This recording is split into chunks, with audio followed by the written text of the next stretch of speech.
Hello everyone. इस video में हम देखेंगे biological nano materials. Introduction to biological nano materials topic जो है हमारा वो। देखिए पिछले वीडियो में हमने क्या देखा ना कि नैनो मटेरियल्स के बारे में, बायोलॉजिकली सिंथेसिस नैनो मटेरियल्स के बारे में ओवरऑल सब कुछ देख लिया है। तो बस यहाँ पे हम इसकी प्रॉपर्टीज़ वगैरह, क्लासिफिकेशन वगैरह देखेंगे। देखिए बायोलॉजिकल नैनो मटेरियल्स क्या होते हैं। जब हम बायोलॉजिकल ऑर्गेनिज्म से, बायोलॉजिकली सिस्टम से, लिविंग सिस्टम से जब हम नैनो मटेरियल्स, नैनो पार्टिकल्स क्या करते हैं, या तो डिराइव करेंगे, या मतलब कि हम बायोलॉजिकल सिस्टम से नैनो मटेरियल डिराइव करते हैं, या फिर बायोलॉजिकल सिस्टम्स की मदद से हम नैनो मटेरियल्स, नैनो पार्टिकल्स बनाते हैं। तो ऐसे क्या किया जाता है, उन्हीं नैनो मटेरियल्स को हम क्या कहते हैं, बायोलॉजिकल नैनो मटेरियल। ठीक है, अगर और एक्यूरेटली कहें तो बस सिंपल हम ये कह सकते हैं कि जब बायोलॉजिकल सिस्टम्स की मदद से जब हम नैनो मटेरियल बनाते हैं, जो प्रोडक्ट बनाते हैं, हम उन्हें क्या कहते हैं, bio nano material, biological nano material.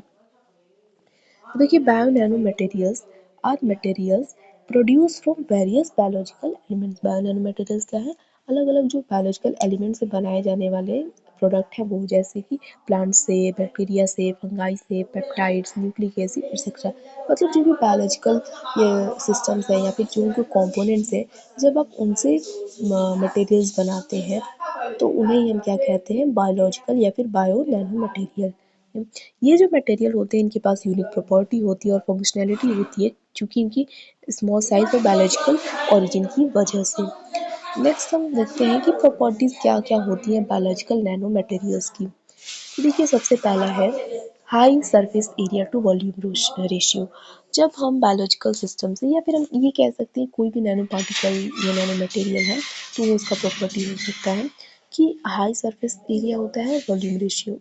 तो देखिए इससे क्या होता है ना कि इंटरेक्शन इंक्रीज हो जाता है और अदर मॉलिक्यूल्स के साथ। जब हाई सरफेस एरिया रहता है, वॉल्यूम रेशियो रहता है, तो अलग मॉलिक्यूल्स के साथ इंटरेक्शन बढ़ जाता है क्योंकि सरफेस एरिया ज़्यादा हो जाता है, और इसलिए इनको अलग अलग एप्लीकेशंस में हम यूज़ कर सकते हैं, जैसे ड्रग डिलीवरी और सेंसिंग में। नेक्स्ट जो प्रॉपर्टी है वो है बायोकम्पैटिबिलिटी। तो बायोलॉजिकल नैनो मटेरियल को अक्सर हम नेचुरल सोर्सेज से ही डिराइव करते हैं। तो अक्सर क्या, मोस्टली हम डिराइव करते हैं, जिसकी वजह से ये ज़्यादा कॉम्पैटिबल होते हैं बायोलॉजिकल सिस्टम के साथ, जिससे कि हमें कोई टॉक्सिसिटी का, कोई हार्म का रिस्क नहीं रहता है, इसीलिए ये बायोकम्पैटिबल होते हैं। Next self assembly.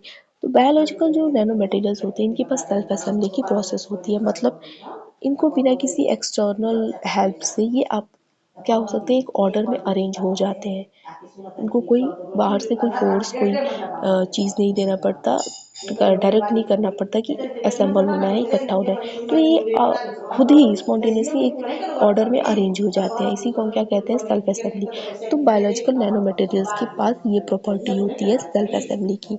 तो मेनली बायोलॉजिकल नैनो मटेरियल जो है वो सेल्फ असेंबल हो जाते हैं कॉम्प्लेक्स स्ट्रक्चर में, ठीक है, जिससे नेचुरल प्रोसेसेस में मदद मिलती है और एक ऑर्गेनाइज नैनो स्केल आर्किटेक्चर बनाने में मदद मिलती है। जैसे कि एक बार हमने देखा था कि वीडियो में आर्टिफिशियल जो सेल प्लाज्मा मेम्ब्रेन है, वेसिकल्स हैं, ये सारी चीज़ें बनाई जाती हैं इसी सेल्फ असेंबली की प्रॉपर्टी को यूज़ करके। नेक्स्ट होता है केमिकल और structural diversity.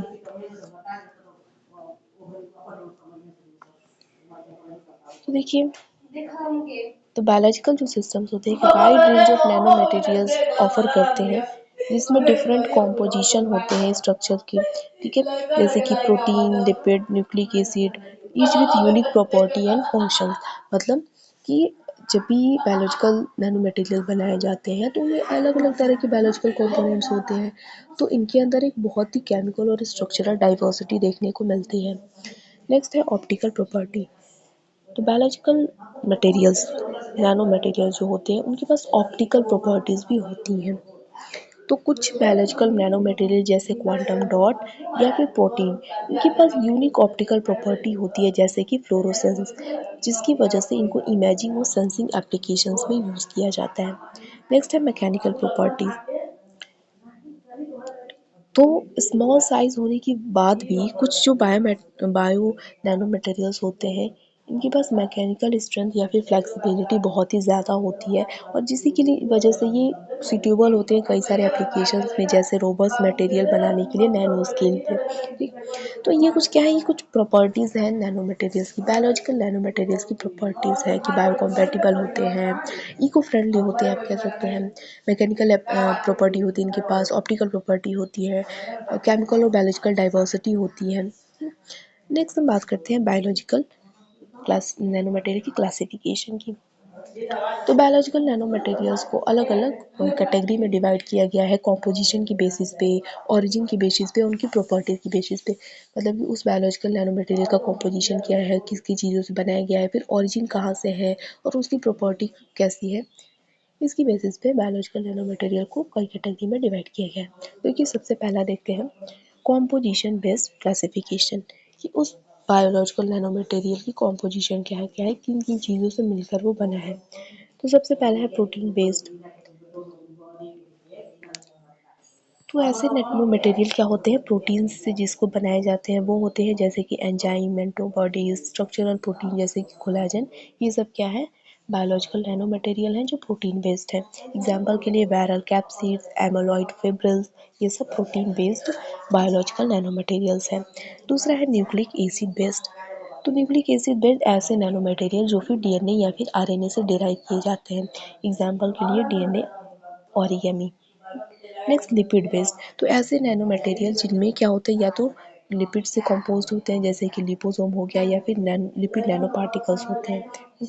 Next polysaccharide based, तो ऐसे नैनो मटेरियल जो पॉलीसेकेराइड से डिराइव किए जाते हैं, जैसे कि काइटोसम हो गया, सेलुलोज नैनो क्रिस्टल्स हो गए, ये कुछ एग्जाम्पल्स है polysaccharide based biological nano material के।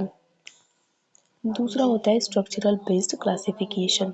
तो स्ट्रक्चर कैसा है, इस बेसिस पे हमारा बायोलॉजिकल नैनो मटेरियल कौन कौन से हैं। तो देखिए पहला है नैनो स्ट्रक्चर। तो ऐसे मटेरियल जिनका एटलीस्ट एक डायमेंशन क्या हो, नैनो स्केल रेंज पे हो, मतलब 1 से 100 नैनोमीटर का वो अगर स्ट्रक्चर है बायोलॉजिकल नैनो मटेरियल का, तो वो आएगा इस कैटेगरी में। जैसे कि नैनो ट्यूब हो गया, नैनो फाइबर हो गया, या फिर नैनो पार्टिकल्स, ये सारे क्या है, नैनो स्ट्रक्चर्स हैं। दूसरा सेल्फ असेंबल्ड स्ट्रक्चर। तो ऐसे structure biological materials, nano materials जो क्या हो जाते हैं, जो स्पॉन्टेनियसली अपने आप असेंबल हो जाते हैं, ऑर्गेनाइज हो जाते हैं स्ट्रक्चर में, तो वो क्या होते हैं, इस कैटेगरी में आते हैं, जैसे मिसल्स हो गया और वेसिकल्स हो गया, ठीक। नेक्स्ट होता है हाइब्रिड स्ट्रक्चर। तो हाइब्रिड मतलब कि दो डिफरेंट टाइप ऑफ बायोलॉजिकल और नॉन बायोलॉजिकल मटेरियल को जब कंबाइन किया जाता है, मतलब एक बायोलॉजिकल मटेरियल लिया जाता है, एक नॉन बायोलॉजिकल मटेरियल लिया जाता है, और इन दोनों को मिला के जब आप बायोलॉजिकल नैनो मटेरियल बनाते हैं, तो वो आता है हाइब्रिड स्ट्रक्चर के अंदर, ठीक है। जैसे कि प्रोटीन नैनो पार्टिकल हाइब्रिड एक एग्जाम्पल है इसका, ठीक। तीसरा क्या है, तीसरा है ओरिजिन बेस्ड क्लासिफिकेशन। तो ओरिजिन कहाँ से उसको लिया गया उस बायोलॉजिकल नैनो मटेरियल को, इस बेसिस पे एक तो नेचुरल है, एक तो सिंथेटिक। मतलब जब आप नेचर से लेते हैं, जैसे कि वायरसेस हो गया, बायोलॉजिकल सिस्टम से जब आप बायोलॉजिकल नैनो मटेरियल लेते हैं, तो वो होता है नेचुरल बायोलॉजिकल कंपोनेंट। जैसे कि वायरसेस हो गया, एक्सोसोम्स हो गया, या फिर सेल डिराइव्ड वेसिकल्स होते हैं, वो नेचुरल होते हैं। दूसरा सिंथेटिक, जब उनको क्या किया जाता है, इंजीनियर किया जाता है, सिंथेसाइज किया जाता है लेबोरेटरी में बायोलॉजिकल कंपोनेंट्स को यूज़ करके, या फिर बायोलॉजिकल सिस्टम से इंस्पायर होकर जब आप कोई स्ट्रक्चर बनाते हैं, तो वो क्या होता है, सिंथेटिक बायोलॉजिकल नैनो मटेरियल होता है, ठीक। तो ये तीसरा क्लासिफिकेशन है। चौथा है प्रॉपर्टी बेस्ड क्लासिफिकेशन, कि उस बायोलॉजिकल नैनो मटेरियल की प्रॉपर्टी कैसी है, इस बेसिस पे क्या है। सबसे पहला है फंक्शनल नैनो मटेरियल। तो ऐसे नैनो मटेरियल जो स्पेसिफिक फंक्शनल प्रॉपर्टीज होती हैं उनके पास, जैसे कि किसी बायो मटेरियल के पास स्पेसिफिक मैग्नेटिक नैनो पार्टिकल्स है, या फिर क्वांटम डॉट की प्रॉपर्टी है, तो वो इसके अंदर आती है। दूसरा होता है रिस्पॉन्सिव नैनो मटेरियल। तो ऐसे नैनो मटेरियल जो क्या कर सकते हैं, एक्सटर्नल स्टिमुलाई से, ऐसे बायोलॉजिकल नैनो मटेरियल जो एक्सटर्नल स्टिमुलाई को क्या कर सकते हैं, रिस्पॉन्स दे सकते हैं, जैसे कि पीएच हो गया, टेम्परेचर हो गया, या फिर लाइट हो गया। इसके प्रति अगर बायोलॉजिकल नैनो मटेरियल क्या कर रहा है, रिस्पॉन्स दे रहा है, तो वो रिस्पॉन्सिव नैनो मटेरियल कहलाएगा। नेक्स्ट होते हैं बायोकम्पैटिबल नैनो मटेरियल। तो बायोलॉजिकल नैनो मटेरियल जो बायोकम्पैटिबल होते हैं, नेचुरल सिस्टम के साथ कोई हार्म नहीं पहुंचाते हैं, तो वो बायोकम्पैटिबल नैनो मटेरियल के अंदर आते हैं, और इनको मेडिकल एप्लीकेशंस में यूज़ किया जाता है, क्योंकि ये कोई हार्म नहीं पहुंचाते, कोई इनका रिस्क नहीं होता है। ठीक है। तो ये जो हुआ हमारा टॉपिक कि बायोलॉजिकल नैनो मटेरियल क्या होते हैं, ठीक है। इतना टॉपिक देखिए, आप अगर आता है तो लिख सकते हैं। इसके बाद हमने पिछले वीडियो में देखा है कि इसका क्या होता है, बायोलॉजिकल नैनो मटेरियल का बनाए कैसे जाते हैं, सिंथेसिस कैसे, एडवांटेज और एप्लीकेशन सब होता है, तो आप वहाँ से उसको कवर कर सकते हैं, ठीक।